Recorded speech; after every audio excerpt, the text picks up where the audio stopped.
साथियों नमस्कार। मैं विनय आपका आज फिर से स्वागत करता हूं आपके अपने YouTube channel our past and future पर। साथियों आज बड़े दिनों के बाद हम लोग चर्चा करने जा रहे हैं कुछ ऐसी चीज़ों पर जो हमारे विद्यार्थी जीवन से जुड़ी हुई हैं। आज का जो टॉपिक हम लोग लिए हुए हैं ये स्पेशल मैं चर्चा करने का ही सोच रहा था, तो उसी से जुड़ा हुआ आज हम लोग फिर चर्चा कर रहे हैं विद्यार्थी जीवन। विद्यार्थी जीवन काफ़ी संकटों से घिर गया है इस समय लॉकडाउन के चलते। ऊपर लिखा हुआ है लॉकडाउन के चलते विद्यार्थी जीवन पर संकट के बादल। ऐसा इसलिए लग रहा है क्योंकि न जाने कितने विद्यार्थी ऐसे हैं जिनको अपनी पढ़ाई छोड़ करके अलग अलग जगहों से अपने घरों को प्रवास करना पड़ा। और बड़ा दुखद है ये कि उन लोगों को प्रवास के साथ साथ ही अपनी जो संपत्ति थी, जिन्हें वो किताबें नोट्स वगैरह कह सकते हैं, उन सभी चीज़ों को अपने वहीं पुराने प्लेस पर छोड़ना पड़ा। अब समस्या ये बात की आ रही है कि जो लोग जहाँ पर हैं वहाँ अपनी पढ़ाई को कंटिन्यू नहीं कर पा रहे हैं। ऐसा लगता है कि कुछ विद्यार्थी इस साधनों के अभाव में कुछ ऐसे दुखी हो गए हैं। ऐसा भी प्रतीत होता है संभवतः कि शायद डायनासोर की प्रजाति की तरीके से एक विद्यार्थी जीवन का अस्तित्व भी कहीं विलुप्त ना हो जाए।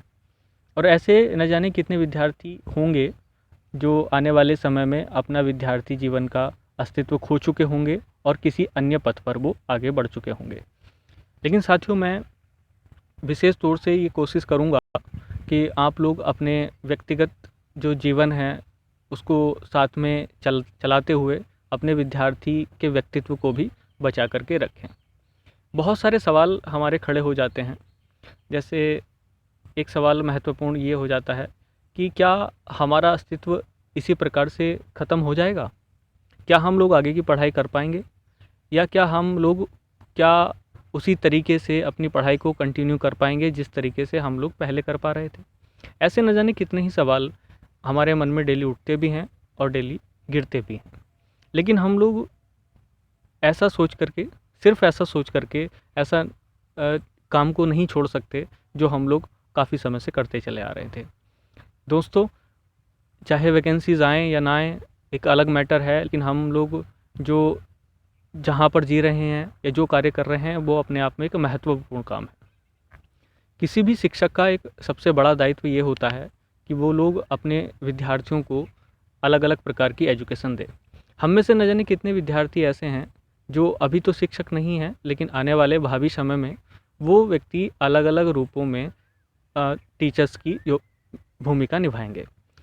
क्योंकि हर व्यक्ति को एक टीचर की भूमिका निभानी ही होती है, एक गुरु की भूमिका निभानी ही होती है, चाहे वो माता पिता के रूप में हो, चाहे वो एक साथी के रूप में हो, या फिर वो ऐसे किसी अन्य बुजुर्ग या किसी अन्य फॉर्म में हो जो तत्कालिक समय में जी रहा होता है।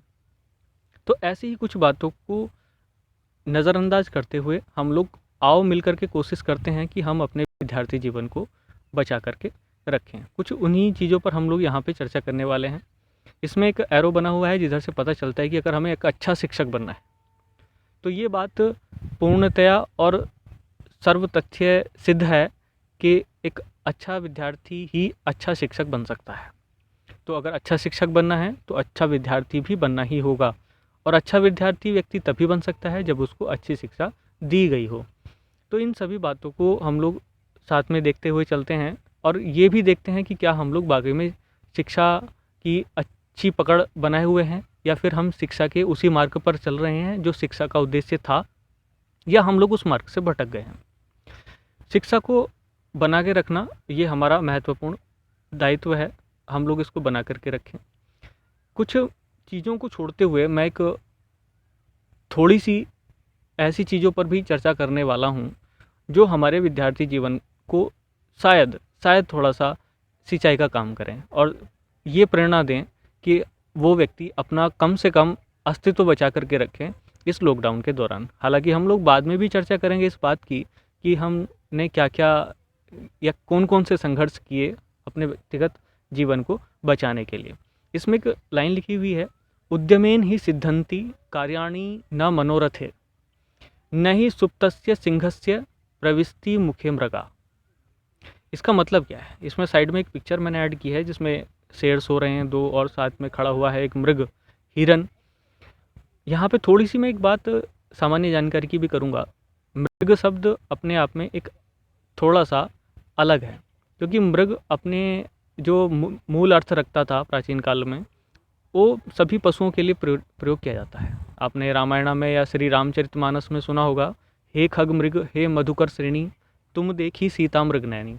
हे खग मतलब पक्षी, हे मृग मतलब जितने भी पशु हैं जमीन पर चरने वाले उनको, मधुकर श्रेणी मतलब जो भौरों की श्रेणियां हैं, एक के बाद एक गुंजारते रहते हैं, उनकी बात कर रहे हैं। हालांकि हम इस पे रामचरितमानस पे चर्चा नहीं कर रहे हैं, लेकिन मैं तो सिर्फ ये बताना चाह रहा हूँ यहाँ पर कि मृग का जो व्यापक अर्थ था वो संकीर्ण होकर के अब हिरन के संदर्भ में प्रयोग होने लगा है। तो हम लोग उस अर्थ और उससे निकलने वाले जो अन्य अर्थ हैं उस पर भी साथ में चर्चा करते चलेंगे, क्योंकि ये हमारा एक ऐसा ही टॉपिक है जिसमें केवल और केवल हमारा उद्देश्य ये है कि हम लोग अपने विद्यार्थी जीवन को बचा करके रखें और अपने जो विद्यार्थियों के गुण हैं उनको कोशिश करते रहें और ये भरसक प्रयास करते रहें कि हमारा अस्तित्व बचा रहे। अब यहाँ पर हम लोग चर्चा कर लेते हैं इन लाइनों का अर्थ क्या है। यहाँ पर आप देखेंगे, उद्यमेन ही सिद्धंति कार्याणि।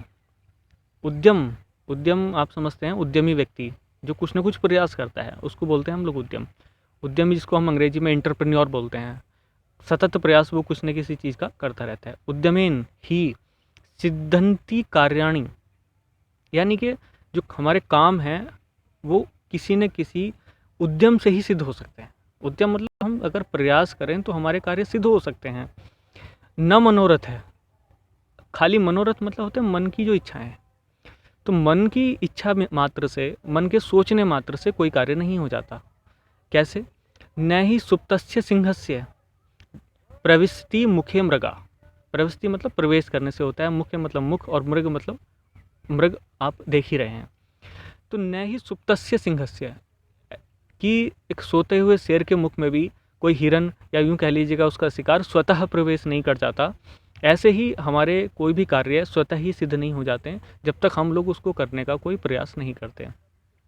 तो यहाँ से एक जो कंक्लूजन निकल करके ये आ रहा है साथियों कि हम लोग पहला तो काम ये करना है कि हम अपने अस्तित्व को बचाने के लिए कोई भी प्रयास ना छोड़ें और उस प्रयास में किसी भी प्रकार की कोताही ना करें।